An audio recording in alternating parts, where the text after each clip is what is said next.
दोस्तों आज से हम लोग शुरू करने वाले हैं 9th क्लास का ज्यामिति या कह सकते हैं ज्यामिति का बेसिक पोर्शंस।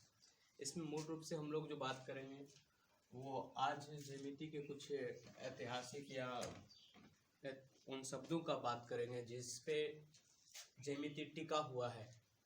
तो सबसे पहले फादर ऑफ ज्यामिति बोला जाता है यूक्लिड को। इनके बारे में पढ़ना है और पहला चैप्टर ही आपका है यूक्लिड ज्यामिति।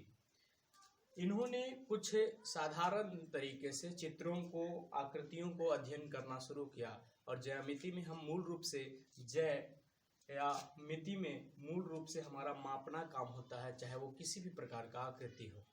तो हम लोग बात करते हैं यूक्लिड ने सर्वप्रथम क्या किया जिस कारण से इन्हें फादर ऑफ ज्यामिति कहा जाता है। इन्होंने क्या किया कि पहली बार आकृति को संख्यात्मक तौर पे या कह सकते हैं मैथमेटिकल तौर पे डिफाइन करने का काम किया। इन्होंने बोला कि कोई भी चीज जो होता है वो बिंदु से मिलके बना हुआ है और इन्होंने तीन चीजों का आधार माना कि अगर आपको कोई भी आकृति को समझना है तो आपको बिंदु को समझना पड़ेगा सबसे पहले। तो इन्होंने इस बिंदु को अगर पूछा कि बिंदु क्या है तो इन्होंने बोला बिंदु एक ऐसा चीज है जिसको परिभाषित नहीं किया जा सकता है परंतु वो है, जिसका वजूद है। ये बिल्कुल उसी प्रकार से है जैसे शुरुआत अगर किसी भी चीज की हुई होगी तो शायद कोई प्राकृतिक शक्ति होगी परंतु वो है। अब उसे आप जिस रूप में जाने वैसे ही ये बिंदु ये दिखाई नहीं दे सकता, शायद हो सके, परंतु इसी के मिलने से चाहे रेखा हो, कोण हो, समतल हो या कोई भी आकृति हो, इसी के मिलने से बना है। इसीलिए इस बिंदु को हम अपरिभाषित भी कहते हैं। अब हम दोस्तों इनके उन कथनों पे विचार करते हैं पहले जो इन्होंने ज्यामिति में दो आकृतियों पे समझाया। हम उसे पहले अंकों द्वारा समझेंगे कि इनका कथन क्या था। हम उसी चीज को मैथमेटिकल मतलब अंकगणित में भी देखेंगे और ज्यामिति में भी देखेंगे। ज्यामिति का मतलब आकृति से है और अंक का मतलब संख्या से है। तो हम ये दोनों के बारे में देख रहे हैं। सबसे पहला चीज इन्होंने बोला कि अगर दो बराबर चीजें किसी एक की ही, यानी इन्होंने बोला कि अगर 5 बराबर होता है 5 के तथा कोई दूसरा x जो है वो भी 5 के, तो ये x का मान भी जो होगा वो 5 होगा क्योंकि 5 बराबर है 5 के। इसको ऐसे भी हम यूज कर सकते हैं कि अगर a बराबर है b के एंड a ही बराबर है c के, तो चूंकि दो चीजें एक ही चीज के बराबर है इसलिए ये दोनों भी आपस में बराबर होंगे। इनका पहला जो अभिधारणा था, मतलब पहला जो कॉन्सेप्ट था, अब कहेंगे कि ये कौन सा बड़ा चीज है, ये तो हम, परंतु ये पहली बार सोचने वाले यही थे, इस टाइप के तर्क देने वाले, मैथ में तर्क का यूज करने वाले ये थे। अब इसका उपयोग हम क्या करते हैं, कितना जबरदस्त करते हैं। अगर आप देखिए तो हम कहते हैं कि x बराबर 2y + 5 एंड x बराबर 3y - 8। अगर ये दो समीकरण आ जाए तो हम क्या करते हैं, चूंकि ये भी x के बराबर है, ये भी x के बराबर है, तो ये दोनों आपस में बराबर करके हम मान निकालते हैं। तो यहाँ पे देखिए बीज गणित हो, अंक गणित हो या कोई भी जो हम लोग पहले से पढ़ चुके हैं उन सब पे ये लागू है इनका यूक्लिड का फॉर्म। तो इनका पहला फॉर्म क्या कहता है, या तो आकृति पे ये चीज भी लागू है कि अगर दो चीजें, मान लेते हैं कि दो त्रिभुज है, त्रिभुज ABC एंड DEF, ये दोनों त्रिभुज अगर PQR के बराबर है, PQR के बराबर है, तो ऐसे सिचुएशन में ABC और DEF भी बराबर होगा क्योंकि ये दोनों एक ही त्रिभुज के बराबर है। तो इसका जबरदस्त हम इस्तेमाल करेंगे समीकरण को भी सोल्व करने वक्त। और तो इनकी पहली ये जो तर्क है, अभिधारणा है, उसको हम लोग यूज करेंगे कि अगर दो चीजें यानी a बराबर b हो और a बराबर c हो तो b बराबर c होगा। क्यों? क्योंकि b भी a के बराबर है और c भी a के बराबर है, इसलिए ये दोनों आपस में बराबर होंगे। दूसरा इन्होंने क्या बोला? दूसरा इन्होंने कहा कि आप किसी दो बराबर चीजों में मान लेते हैं कि दो बराबर चीज a बराबर b है, तो बोले कि इसमें आप किसी भी चीज से कोई भी चीज समान चीज अगर आप जोड़ते हैं, घटाते हैं, इसके समान टुकड़े करते हैं, इसके समान गुना करते हैं, तो ये इसके आपस में वो चीजें भी बराबर होंगे। जैसे अगर हम a में x जोड़ दें और b में भी x जोड़ दें तो ये आपस में बराबर होंगे, क्योंकि दोनों में हमने समान चीज जोड़ा है, तो समान चीजों में समान चीज जोड़ने पे ये बराबर होंगे। घटा दें तो पर भी बराबर होंगे, गुना कर दें फिर भी बराबर होंगे और भाग कर दें फिर भी बराबर होंगे। मतलब कोई भी बेसिक संक्रिया अगर दो समान चीजों के दोनों तरफ किया जाए तो उसमें कोई परिवर्तन नहीं आता है। इसका हम लोग इस्तेमाल पूरी तरह से बीजगणित में समीकरणों को सोल्व करने के लिए करते हैं।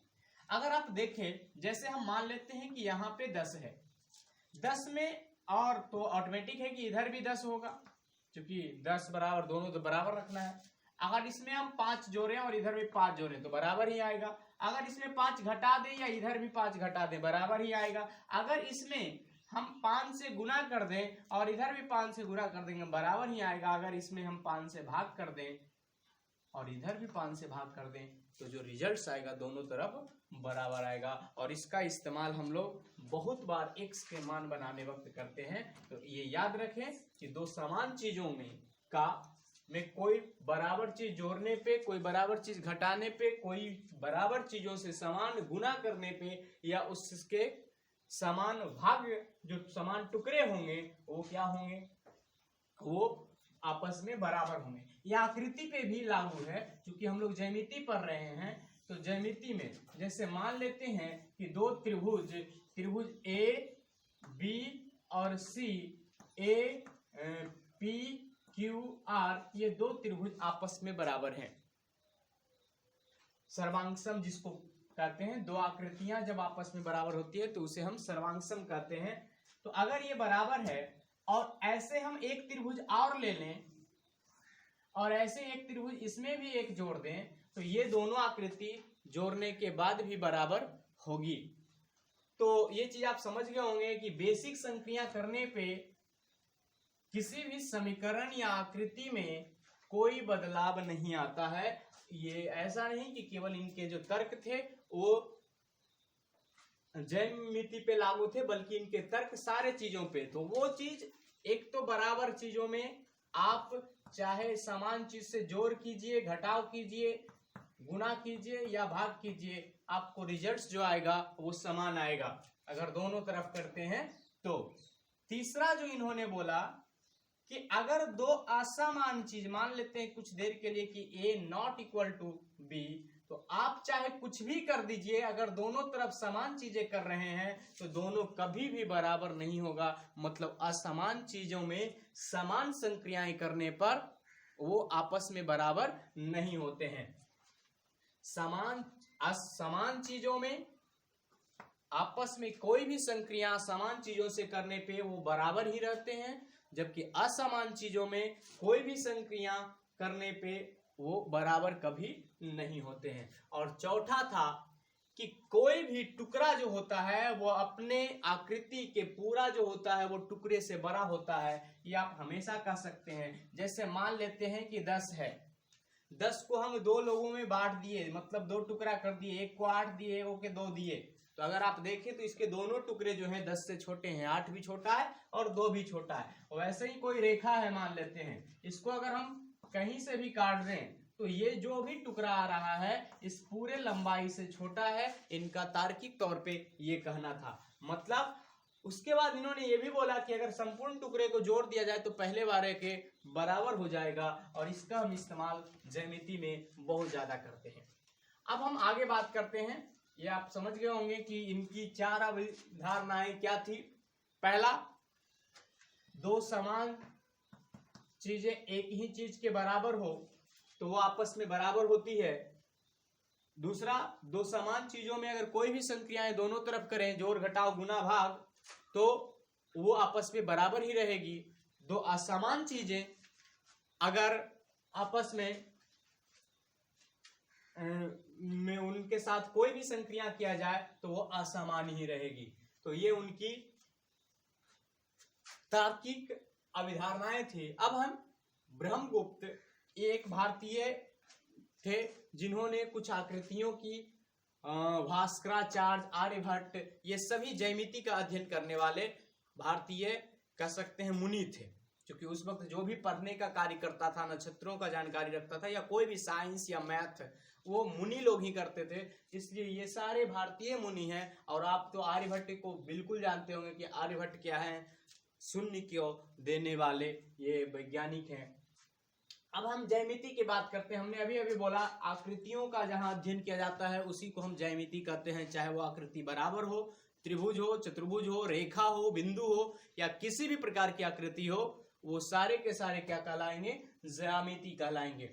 अब स्वयं सिद्ध एक शब्द आया है, स्वयं सिद्ध क्या होता है? जैसे अभी अभी जो आप चार चीजें देखे वो स्वयं सिद्ध है, अपने आप में सिद्ध है, आपको तार्किक करने की भी जरूरत नहीं है। आप उसे मान लेंगे कि अगर जैसे तराजू का जिस मेथड पे कार्य करता है उसमें होता क्या है, उसमें होता है एक तरफ हम बंटवारा रखते हैं, एक तरफ क्या करते हैं कोई भी अन्न या कोई भी चीज रखते हैं, तो क्या कर रहे हैं और कहते हैं कि ये भी 1 किलो है, दूसरा बार तोलते हैं वो भी 1 किलो है, क्योंकि वहां पे हम वही लॉजिक, पहला वाला लॉजिक लगा रहे हैं कि प्रत्येक जो 1 किलो है वो 1 किलो के बंटवारे के बराबर है, इसलिए वो सारे के सारे 1 किलो आते हैं। अब स्वयं सिद्ध में इस टाइप के चार चीजें हम लोग अभी अभी पढ़े। अभिधारणाएं क्या क्या इन्होंने दिया आकृति के आधार पे, तो सबसे पहला एक अभिधारणा इनका ये चलता है, वो चीज आप याद रखें, ये सारे चीज सिंबॉलिक तौर पे, तो आपको आसानी होगा। खास तौर पे ये चार चीज कि इसका हम मूल रूप से जब प्रूवमेंट करेंगे उस वक्त इस्तेमाल करेंगे। और ये 5 चीजें हैं, तो ये 5 चीजें क्या क्या है इसको पहले समझ लेते हैं। कहते हैं कि दो बिंदु से कोई अगर एक रेखा खींची जाए तो वो दो बिंदु से केवल और केवल एक रेखा खींची जा सकती है। इन्होंने बोला कि कोई दो बिंदु अगर कहीं अलग अलग जगह पे उपस्थित हो तो उससे केवल और केवल एक रेखा खींची जा सकती है, जबकि अगर कोई एक बिंदु हो और इससे रेखा की संख्या पूछा जाए तो इससे अनंत रेखाएं होकर गुजर सकती है, क्योंकि इसमें दिशा निश्चित नहीं है, जबकि पहले वाले में एक बिंदु से दूसरे बिंदु की एक ही दिशा होती है, इसलिए केवल एक ही रेखा खींची जा सकती है। तो दो बिंदु से एक रेखा, जबकि एक बिंदु से अनंत रेखाएं खींची जा सकती है। इस लाइन को याद रखें और हम लोग इसका इस्तेमाल करेंगे। आगे है कि जब किसी एक रेखा को हम बनाते हैं तो वो दोनों तरफ अनंत लंबाई तक जा सकता है। मतलब इसको हम इधर कहीं भी लेके जा सकते हैं और इसको इधर हम कहीं भी लेके जा सकते हैं। फिर इन्होंने क्या कहा कि इसलिए यहाँ पे अगर सिंबल देखेंगे तो इधर भी इन्फिनिटिव और इधर भी इन्फिनिटिव, मतलब दोनों तरफ अनंत लंबाई तक ये जाएगी। अब अगर बात करें तो आगे हमारा क्या है, आगे है सर्कल के बारे में। इन्होंने कहा कि एक निश्चित बिंदु से निश्चित दूरी पर केवल और केवल एक वृत्त खींचा जा सकता है। जैसे अगर ये निश्चित बिंदु जिसको केंद्र भी कहते हैं और ये निश्चित दूरी जिसको त्रिज्या कहते हैं, अगर यहां से हम वृत्त खींचे तो केवल और केवल एक ही वृत्त होगा जो यहाँ पे खींचा जा रहा है, इसके अलावा और कोई भी वृत्त नहीं हो सकता है। इस वृत्त का केंद्र को जनरली C से, इसकी त्रिज्या को R से, चूंकि C इसको केंद्र को, सेंटर पॉइंट को ओरिजिन भी कहते हैं तो O से भी कहते हैं। और जब वृत्त को निरूपित करना होता है तो हम लिखेंगे COR। इसका लिखने का तात्पर्य यह है कि C से हो गया सर्किल, O का मतलब उसका केंद्र और R का मतलब त्रिज्या। यानी हम जब भी वृत्त लिखेंगे तो COR लिखेंगे। ऐसा कहीं भी अगर लिखा हुआ मिल जाए तो समझ लीजिए कि ये वृत्त लिखा हुआ है जिसका केंद्र तो O है परंतु उसकी त्रिज्या R है। और इन्होंने बोला कि एक बिंदु निश्चित बिंदु से निश्चित दूरी पर केवल और केवल एक वृत्त खींचा जा सकता है। अब आगे दोस्तों हम लोग बात करते हैं, आगे क्या कहते हैं कि प्रत्येक समकोण जो होता है वो आपस में बराबर होता है। आप चाहे उस समकोण को जैसे बना लें, इससे कोई फर्क नहीं पड़ता है, उसकी जो मान होगी वो क्या होगा, बराबर होगा। यहाँ पे हमने 3 समकोण बनाया है। एक देखिए तो ये सीधा है, ये थोड़ा सा टेढ़ा कर दिए हैं। तो यहाँ पे अगर देखें तो ये सब के सब समकोण है, तो प्रत्येक समकोण क्या होते हैं, बराबर होते हैं। तो हमको इससे लेना देना नहीं है कि कोण ऊपर लाइन के बन रहा है, लाइन के साइड में बन रहा है या किधर बन रहा है, हमारा इस कोण के माप से संबंध रहेगा। तो आप इस चीज को समझ गए होंगे। आगे क्या कहते हैं कि 2 सरल रेखाएं समानांतर भी हो सकती है और नहीं भी हो सकती है। अगर दो सरल रेखाओं को कोई एक रेखा काटती है, कोई एक रेखा काटती है, तो जिधर के अंतः कोणों का योग 180 से छोटा होगा, वो दोनों रेखाएं आपस में उधर ही जाके कहीं ना कहीं आपस में मिल जाएंगे। यानी वो उसी डायरेक्शंस में, चाहे जिधर इधर अगर देखें तो इन दोनों का योग 180 से बड़ा होगा, मतलब जिधर 180 से बड़ा होगा उधर वो कभी नहीं मिलेंगे। मिलेंगे किधर, जिधर 180 से क्या होगा, कम होगा। तो ये चीज आप याद रखें। हमने 5 अभिधारणाएं यूक्लिड की पढ़े, कभी कभी ये लिखने के लिए भी आता है। तो आपका पहला अभिधारणा क्या था, 2 बिंदु से एक रेखा, एक बिंदु से अनंत रेखा खींचा जा सकता है। दूसरा क्या था, एक रेखा को अनंत लंबाई तक बढ़ाया जा सकता है। तीसरा क्या था, एक निश्चित बिंदु से निश्चित दूरी पर केवल और केवल एक वृत्त खींचा जा सकता है। और चौथा क्या था, प्रत्येक समकोण आपस में समान होते हैं। और पांचवा था, 2 रेखाओं को अगर एक रेखा काटती है तो जिधर अंतः कोणों का योग 180 से कम होगा उधर ही वो रेखाएं जाकर आपस में मिलेगी, और जिधर 180 से ज्यादा होगा, ग्रेटर देन मतलब इन दोनों अंतः कोणों का योग अगर 180 से ज्यादा होगा तो उधर वो दूरी जो होगी उन रेखाओं के बीच बढ़ती चली जाएगी। अब हम लोग आगे बात करते हैं, एक है प्रतिज्ञा। जब इन्हीं अभिधारणाओं का प्रयोग करते हैं या किसी और तर्क द्वारा हम सिद्ध करते हैं तो उसे हम प्रतिज्ञा कहते हैं। जैसे कि त्रिभुज के तीनों कोणों का योग 180 होता है, तो ये एक प्रतिज्ञा है, परंतु इसको जब सिद्ध करेंगे तो वो होगा प्रमेय या साध्य। और ये हम प्रयोग जब इसका करते हैं, मतलब इस गुण का हम प्रयोग करके किसी दूसरे आकृति का अध्ययन करेंगे तो उसे हम कहेंगे वो प्रयोग हो गया। तो हमें जो ज्यामिति में अध्ययन करने हैं, 3 चीजों का करना है। पहला प्रतिज्ञा, दूसरा प्रमेय जिसको साध्य भी कहते हैं, और तीसरा प्रयोग। तो हम उसी क्रम में जाएंगे। सबसे पहले हम एक चीज को मान के चलेंगे, जैसे अभी अभी हमने 4 ऊपर तथ्यों को देखा और 5 अभिधारणाओं को देखा, ऐसे ही कुछ परिभाषाओं को देखेंगे और उसके बाद हम इसके पाठ को बनाने की शुरुआत करेंगे। सबसे पहले यहाँ पे याद रखिए कि अभी तक हो सकता है कि 5 क्लास 7 क्लास 8 क्लास में जो आप डिफिनेशन पढ़े होंगे किस चीज का, तो बिंदु का, वो डिफिनेशन ये होगा जिसकी ना लंबाई हो, चौड़ाई हो, ना ऊंचाई हो, उसे बिंदु कहते हैं। 9th क्लास में आते ही वो सारे डिफिनेशन गलत हो जाते हैं, क्योंकि अगर जिसकी लंबाई, चौड़ाई, ऊंचाई कुछ भी नहीं होगा, क्योंकि हम इलेक्ट्रॉन तक पढ़े हैं, जो दिखाई नहीं देता उसकी भी त्रिज्या हमें पता है, तो जो कुछ भी नहीं होगा वो होगा ही नहीं। तो इसलिए हम बिंदु, इसी बिंदु को शीर्ष रेखा, किरण, समतल, रेखाखंड, ये सभी को अपरिभाषित चीजें मानते हैं। याद रखें, बिंदु एक अपरिभाषित है, रेखा अपरिभाषित है, किरण अपरिभाषित है, रेखाखंड अपरिभाषित है, और तल जिसको समतल कहते हैं, ये सभी अपरिभाषित है। मतलब इसके कोई परिभाषा नहीं है, ये बस आपको समझने की जरूरत है।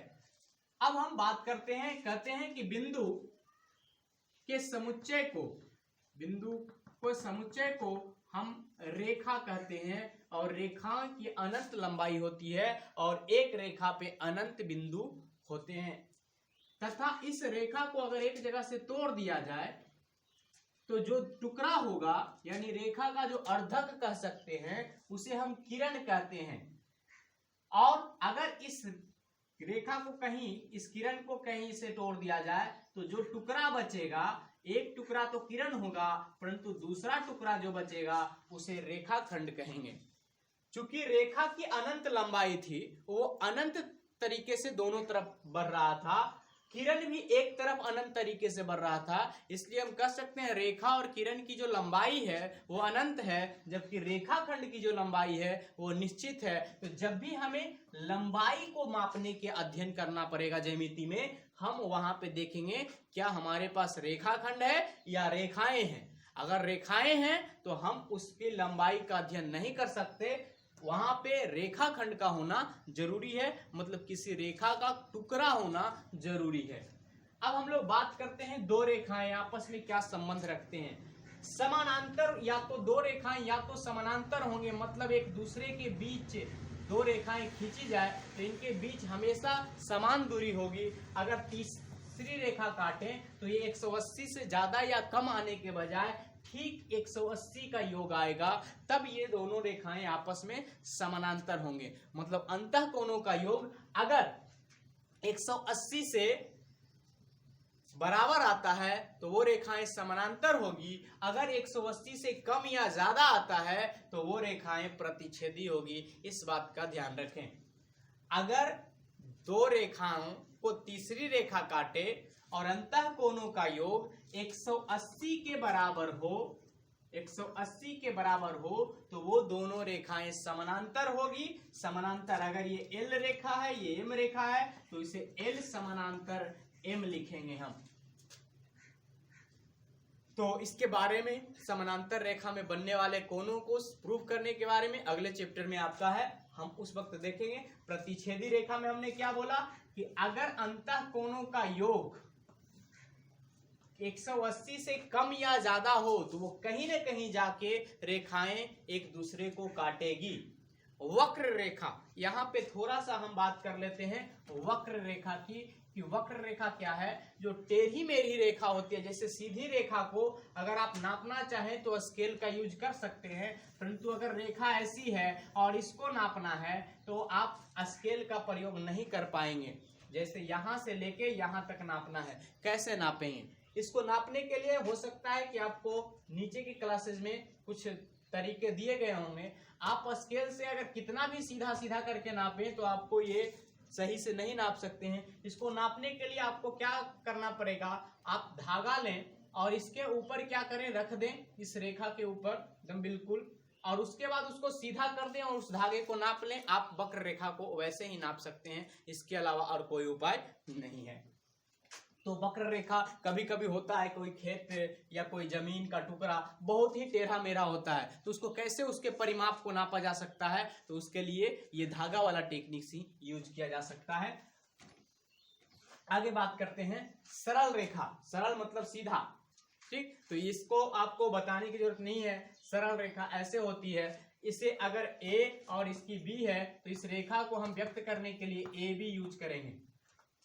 ए बी के ऊपर इस टाइप से दे देंगे तो ये रेखा हो गया, ए बी के ऊपर ऐसे देंगे तो ये किरण होगा, और ए बी के ऊपर ऐसे देंगे तो ये हमारा रेखा खंड होगा। अब बात करते हैं कोण की। कहते हैं कि दो रेखाखंड एक दूसरे से मिलते हैं या दो किरण एक दूसरे से जिस बिंदु पे मिलता है उस बिंदु को तो हम शीर्ष कहते हैं, परंतु उनके बीच जो झुकाव होता है उस झुकाव को हम कोण कहते हैं। कोण को मापने के लिए हम डिग्री का इस्तेमाल करते हैं, खास तौर पे 10th क्लास तक। 10th के बाद इसको रेडियन में भी मापते हैं, क्योंकि आप पढ़े होंगे 9th क्लास में कि दो संपूरक मात्रक है, और वो मात्रक क्या है कि समतल कोण का मात्रक रेडियन और ठोस कोण का मात्रक अस्ट्रेडियन होता है। अब हम लोग बात आगे करते हैं। आगे क्या है, आगे कहता है कि समकोण किसे कहते हैं। तो सबसे पहले डिग्री में जब नापते हैं तो आपको चांद की प्रोटेक्टर की जरूरत पड़ेगी, तो वहां पे आप क्या करें, जो लाइन एक लाइन पे आप उस चांद का प्रोटेक्टर का लाइन रखें और यहाँ पे जब चांद बना हुआ होता है तो यहाँ पे डिग्री लिखा हुआ होता है। आपका जो दूसरा लाइन जहां से गुजर के जा रहा है, समझ लीजिए कि इधर से 0 1 2, तो यहाँ पे अगर 60 है तो ये कोण जो है ये 60 डिग्री का है। तो ऐसे नापते हैं तो वही कहते हैं कि जब किसी कोण को मापें और उसका मान 60 डिग्री हो तो उसे हम कहेंगे न्यून कोण। तो यहाँ पे ये हो गया क्या, न्यून कोण। अगर हम इसका 90 डिग्री मान हो तो ये ठीक यहां से यहां तक के बीच का कोण हो गया न्यून कोण, जबकि ये एकदम सीधा वाला केवल लाइन हो गया सम कोण। अगर हम देखें तो इधर 90 से 120 या 180 तक का जो कोण होगा, मतलब यहां से यहां तक का कोण जो होगा ये कोण होगा आपका अधिक कोण। ये कोण हो जाएगा अधिक कोण। याद रखें ये वाला लाइन को छोड़ के इधर 90 से बड़ा और 180 से छोटा जो कोण होगा, अब 180 वाले को बोलते हैं सरल कोण। चूंकि ये अगर आप देखें तो ये एकदम सीधा है, कहीं कहीं इसी को बोलते हैं ऋजु कोण। तो ये लाइन कहलाएगा ऋजु कोण, ये लाइन कहलाएगा समकोण, ये लाइन कहलाएगा शून्य कोण, चूंकि यहीं से शुरू हुआ है शून्य कोण। अगर हम यहां से यहां के बीच में कोई भी कोण बनाते हैं, इधर इस पूरे चक्री में घुमाते हैं, तो इस कोण को बोलेंगे पूर्ण युक्त कोण, पूर्ण युक्त कोण। और फिर से चूंकि यहां पहुंच जाएंगे कंप्लीट एक चक्कर लगाने के बाद, तो इस कोण को हम बोलेंगे पूर्ण कोण। तो ये लाइन कहलाएगा एक चक्कर के बाद पूर्ण कोण। आप आसानी से समझ सकते हैं इस फिगर में। यहां से यहां तक न्यून कोण आपका होगा, ये वाला लाइन समकोण होगा, यहां से समकोण से लेके सरल कोण मतलब सीधी रेखा तक आपका अधिक कोण होगा, ये सीधी रेखा सरल कोण या ऋजु कोण होगा, जबकि इसके नीचे का सारा जो आएगा ये क्या आ जाएगा, पूर्ण युक्त कोण आ जाएगा। तो हमें आशा है कि आप कोण समझ गए होंगे। अगर हम बोले 57 डिग्री, तो आप खुद सोचिए ये 90 है, 57 कहाँ आएगा, तो 57 डिग्री यहाँ आएगा, 60 के इधर ही आएगा, ये कौन सा कोण होगा, न्यून कोण। अगर हम बोले 120 डिग्री तो वो 90 और 180 के बीच आएगा, तो वो कौन सा कोण होगा, अधिक कोण। अगर हम बोले 200 डिग्री, अगर 200 डिग्री बोल रहे हैं तो वो 180 और 360, क्योंकि यहाँ पे आ जाएगा एक चक्कर तो पूरा 360, तो ये 360 के बीच है, इसलिए इसे बोलेंगे पूर्ण युक्त कोण। अगर बोले कि 360 डिग्री कौन सा कोण होगा, तो वो कौन सा कोण होगा, पूर्ण कोण। अगर 90 डिग्री समकोण और 180 डिग्री सरल कोण, तो आप आसानी से समझ गए होंगे कि ये क्या है।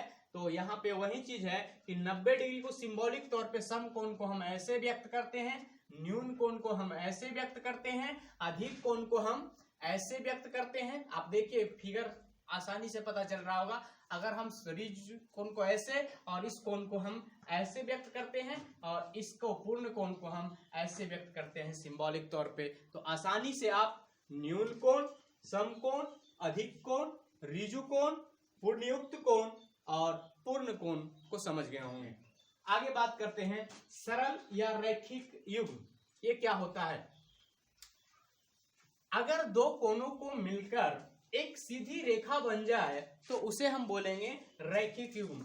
जैसे मान लेते हैं कि एक ये जो कोण है, इस कोण को में मिलाने के बाद इसकी जो एक रेखा बनती है वो सीधी बन जाती है, तो ये दोनों कोण कहलाएगा रैखिक युग्म या सरल युग्म कोण। युग्म का मतलब होता है जोड़ा, युग्म यानी जोड़ा। चूंकि इससे सरल बना है और एक ही रेखा पे जोड़ा ये बन गया है, इसलिए इसे हम बोलेंगे रैखिक युग्म। तो यहां से एक चीज आया कि ये तो पूरा 180 डिग्री है, मतलब रैखिक युग्म कोण का योग कितना होता है, 180 डिग्री होता है। या कह सकते हैं एक रेखा पे बने एक ओर के कोण का योग, कुल योग कितना होता है, 180 डिग्री। अगर इधर हम 50 टुकड़े भी कर दें तो इन 50 टुकड़ों को मिला के कितना होगा, 180 डिग्री होगा, क्योंकि ये एक रेखा के एक ओर बना कोण है और रैखिक युग्म कोण का जोड़ जो होता है वो कितना होता है, 180 डिग्री होता है। अब बात हम करते हैं आसन्न कोण। कौन सा कोण? आसन्न कोण। आसन्न कोण क्या है इसकी बात करते हैं। आसन्न कोण कहता है कि दो ऐसे कोण जिनकी कोई एक भुजा उभयनिष्ठ हो। अगर आप देखें, अगर इस कोण की बात, तो इस कोण की भुजा एक ये है, दूसरा ये है, ठीक है। तो अब यहां पे इस कोण को अगर देखें तो इस कोण का एक भुजा ये है और एक भुजा ये है, मतलब इसका ये, इसका ये और ये, यानी ये जो भुजा है कोण थीटा का भी है और कोण फाई का भी है, मतलब इन दोनों का है, मतलब इन दोनों का एक भुजा उभयनिष्ठ है जो दोनों में कॉमन है, इसलिए ये दोनों कोण क्या कहलाएंगे? ये दोनों कोण आसन्न कोण कहलाएंगे। तो जब भी आपकी ऐसी नौबत आए तो उसे हम आसन्न कोण या आसन्न भुजा भी कहेंगे। आसन्न भुजा किसको कहेंगे आप इसको समझ लीजिए। जब दो भुजाओं का एक बिंदु कॉमन हो तो उसे हम कहेंगे आसन्न भुजाएं। ये दोनों आसन्न भुजाएं हैं, ऐसे आप समझ सकते हैं। ये एक चतुर्भुज है तो इसकी आसन्न भुजा ये है, इसकी आसन्न भुजा ये है, इसकी आसन्न भुजा ये है, इसकी आसन्न भुजा ये है। अगर हम कहें कि भुजा A B C D, A B की आसन्न भुजा कौन है? तो ए बी की आसन्न भुजा या तो ए डी है या तो बी सी है। अगर हम कहें कि बी डी ए डी की आसन्न भुजा कौन है? तो ए डी की या तो ए बी है या तो डी सी है। आप समझ गए होंगे, चूंकि डी सी का इसका डी बिंदु कॉमन है और बी सी का मतलब ए बी का ये ए बिंदु कॉमन है। क्लियर?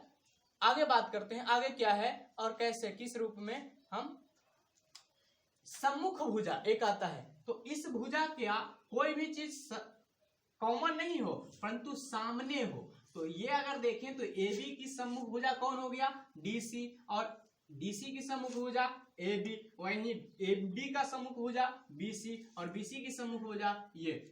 वैसे ही अगर हम इस कोण की बात करें, कोण ए का सम्मुख कोण कौन होगा? तो इसके सामने कौन सा है? तो कोण सी। तो कोण ए का सम्मुख कोण कौन होगा? सी। कोण बी का सम्मुख कोण कौन होगा? तो आप समझ गए होंगे सम्मुख और आसन्न जब शब्द यूज होगा तो क्या होगा। आगे बात करते हैं पूरक। इसी को कहीं कहीं अनुपूरक कहते हैं, कहीं कहीं कोटि पूरक कहते हैं, कहीं कहीं अलग अलग नामों से इसको जानते हैं। पूरक या अनुपूरक या कोटि पूरक, सबका काम एक ही है। जोड़ के दो कोणों का जोड़ अगर 90 डिग्री आता है तो इसे दो या दो से अधिक भी, जनरली तौर पे दो ही बोलते हैं, दो कोणों का योग अगर 90 डिग्री है तो उन दोनों कोणों का योग, जैसे आप सिंपल समझ लीजिए 60 डिग्री का पूरक कोण कौन होगा? तो सिंपल सबसे पहले तो ये कि 60 में कितना जोड़ेंगे कि 90 आएगा, तो 30 जोड़ेंगे, तो 60 का पूरक 30 और 30 का पूरक 60, चूंकि 30 में 60 जोड़ेंगे तो वो कितना आएगा? 90 आएगा। आसान है। अगर कोई पूछे कि x डिग्री का पूरक कितना होगा, x डिग्री का पूरक कितना होगा, तो आप अगर देखिए 30 निकाले कैसे थे? 90 में से 60 घटा दिए थे, तो 90 में से जो जिस कोण का पूरक पूछ रहा है उसको अगर आप घटा देते हैं तो वो पूरक कोण आ जाएगा। यानी चाहे वो पूरक पूछे, अनुपूरक पूछे या कोटि पूरक पूछे, सबका काम एक ही है, सब एक ही जैसे हैं। आगे बात करते हैं, एक आता है समपूरक।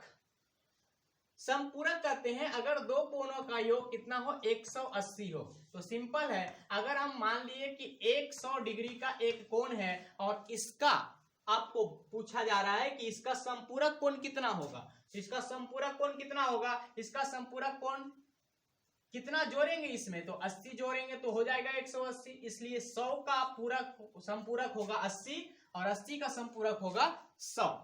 तो अगर देखें, अगर पूछ दे x का समपूरक क्या होगा, तो ये 80 निकला कैसे? 180 में से 100 घटाए तो 80 निकला। वैसे ही किसी का भी पूछे आप 180 में से घटा दीजिए वो समपूरक निकलेगा, 90 में से घटा दीजिए वो पूरक निकलेगा। आगे बात करते हैं, कुछ कुछ शब्द हैं जिनका हम यूज करेंगे। सर्वांग सम, जिनके सारे अंग बराबर, दो बिंदु आपस में हमेशा बराबर होते हैं, दो रेखाएं आपस में हमेशा बराबर होते हैं, दो किरण आपस में हमेशा बराबर होते हैं, रेखाखंड की अगर लंबाई बराबर हो तो वो रेखाखंड क्या होंगे? बराबर होंगे। समान होंगे, सर्वांगसम होंगे। अगर कोई कोण का माप बराबर हो तो वो कोण सर्वांगसम होंगे।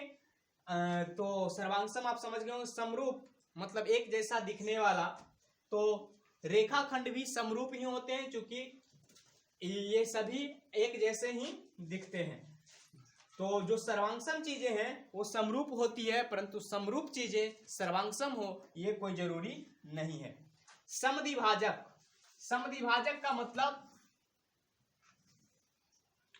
किसी भी चीज का दो टुकड़े में बांटना समद्विभाजक कहलाता है। जैसे अगर ये ए है और बी है, इसको समान टुकड़े में बांटना हो तो ये यहाँ पे समद्विभाजक याद रखें कि कैसे बांटते हैं। आप आधा से ज्यादा लेकर चाप लेकर ऊपर और नीचे काट दें, और इधर से ऊपर और नीचे काट दें, ये जो कटेगा ये आपका समद्विभाजक होगा, और ठीक इसको दो टुकड़े में बांटेगा। कभी कभी आपको, ये तो रेखा समद्विभाजक हुआ, एक आता है कोण समद्विभाजक। तो कोण समद्विभाजक के लिए एक चाप लें और आधा से ज्यादा लेके ऊपर से और नीचे से काट के बीच से कोण खींच दें, ये आपका कोण समद्विभाजक होगा। तो आगे बात करते हैं मध्यवर्तीता। वही समद्विभाजक जो बिंदु आया वो कहलाएगा मध्यवर्तीता। अर्धक रेखा जो इस बिंदु से यानी मध्यवर्तीता से जो गुजरने वाली रेखा है उसे अर्धक रेखा कहते हैं। अभियंतर मतलब जो कोण के अंदर हो उसे अभियंतर कहते हैं, जो कोण के बाहर हो उसे हम, या किसी आकृति के अंदर के बिंदु को हम अभियंतर कहेंगे, और उसके बाहर के बिंदु को हम, जैसे ये सर्किल में आप आसानी से समझ सकते हैं, अगर यहाँ कोई बिंदु है तो वो अभियंतर है, यहाँ कोई बिंदु है तो वो बाह्य है। उसके बाद है लंब किरण। कहीं पे भी जो समद्विभाजक होता है वो लंब समद्विभाजक जनरली तौर पे खींचते हैं। और अगर देखें तो लंब किरण मतलब जो किरण कहीं पे भी 90 डिग्री का कोण बना रहा हो तो उसे हम क्या कहेंगे, लंब किरण। आगे कोण माप, तो कोण माप हम लोग चांद से करने के लिए जान गए। कोण योग, तो कोणों का योग आपको अगले पार्ट में कोण रचना, चाप रचना और कोण योग के बारे में, और तथा उसके साथ साथ इस पाठ का जो एक्सरसाइज वर्जन है उसे भी हम लेके आएंगे। गुड लक दोस्तों, फिर मिलेंगे।